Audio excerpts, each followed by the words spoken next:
ഛേ, ഇവൻ എവിടെ പോയി കിടക്കുന്നു? ഒരു ഉത്തരവാദിത്വം ഇല്ലാത്തവൻ.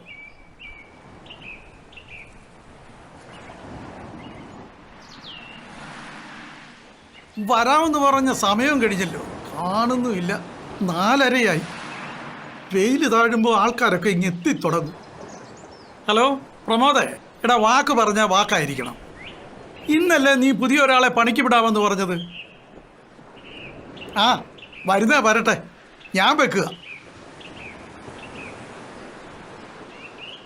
ആ പുതിയ പണിക്കാരൻ വരട്ടെ, എന്നിട്ട് വേണം എനിക്കൊന്ന് റെസ്റ്റ് എടുക്കാൻ. പുഞ്ചിരി സുരേഷ് ഏട്ടനല്ലേ? ആരാ? പ്രമോദ് പറഞ്ഞു വിട്ടാളാ? അതെ, ഞാൻ ചന്ദ്രൻ, കുലുകുലുക്കി ചന്ദ്രൻ. ഒരു മിനിറ്റ്. എടി, പ്രമോദ് പറഞ്ഞ ആളെത്തി. ആ അതെ, നമ്മുടെ പരിപാടിയിൽ PhD എടുത്ത ആളാ. പേര് തന്നെ കുലുകുലിക്ക് ചന്ദ്രൻ എന്നാ. ആ ആ ആ എന്നാ നീ വെച്ചോ, ഞാനേ കാര്യങ്ങളൊക്കെ പുള്ളിക്കൊന്ന് പറഞ്ഞു കൊടുക്കട്ടെ. ആ ഓക്കെ. ആ ആ ചന്ദ്രൻ വന്നേ, ഞാനൊന്ന് പറയട്ടെ. ആ പറഞ്ഞോ മുതലാളി. ഏയ്, എന്നെ മുതലാളി ഇതൊന്നും വിളിക്കണ്ട. ആയിക്കോട്ടെ, പറയടാ, എന്നാ ഉണ്ട് വിശേഷം? ചന്ദ്രൻ എന്നെ മുതലാളി തന്നെ വിളിച്ചാൽ മതി.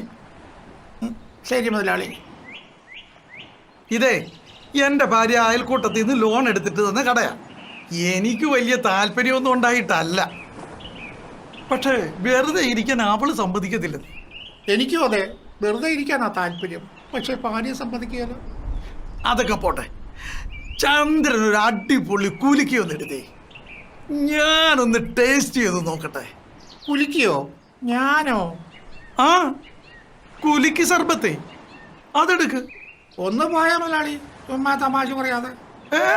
തമാശയാ? പിന്നെ താനെന്തിനാണോ പണിക്ക് വന്നത്? അതെ, സർബത്തൊക്കെ മുതലാളി ഉണ്ടാക്കണം. ഞാൻ മുതലാളിയെ സഹായിക്കാൻ ക്യാഷ് കൗണ്ടറിൽ ഇരുന്നോളാം. കൊള്ളാം, കാഷ് കൗണ്ടറിൽ ഇരിക്കാനേ എനിക്കൊരു തന്നെ സഹായം വേണ്ട. മുതലാളി എൻ്റെ ഈ കർട്ടൻ മാറ്റി കണ്ടാൽ മുതലാളി ഒരിക്കലും എന്നോട് സർബത്തെടുക്കാൻ പറയില്ല. കർട്ടനോ? ആ, ഈ കർട്ടൻ. ഈ കയ്യെ വെച്ചോട്ട് താൻ ഇതിനോട് കുലുക്കി സർബത്ത് ഉണ്ടാക്കുന്നത്? അതിന് ഞാൻ മുതലാളിയോട് പറഞ്ഞോ ഞാൻ കുലുക്കി സർബത്ത് ഉണ്ടാക്കുമെന്ന്? താനല്ലേ പറഞ്ഞത് തൻ്റെ പേര് കുലുകുലുക്കി ചന്ദ്രനാണെന്ന്? അതെ, എൻ്റെ നടത്തം കണ്ടുകൊണ്ട് എൻ്റെ വീടിനടുത്തുള്ള പിള്ളേരിട്ട പേരാ. മുതലാളിക്ക് എന്നെ വേണ്ടെങ്കിൽ എനിക്കും വേണ്ട. എന്റെ കുലുകുലുക്കി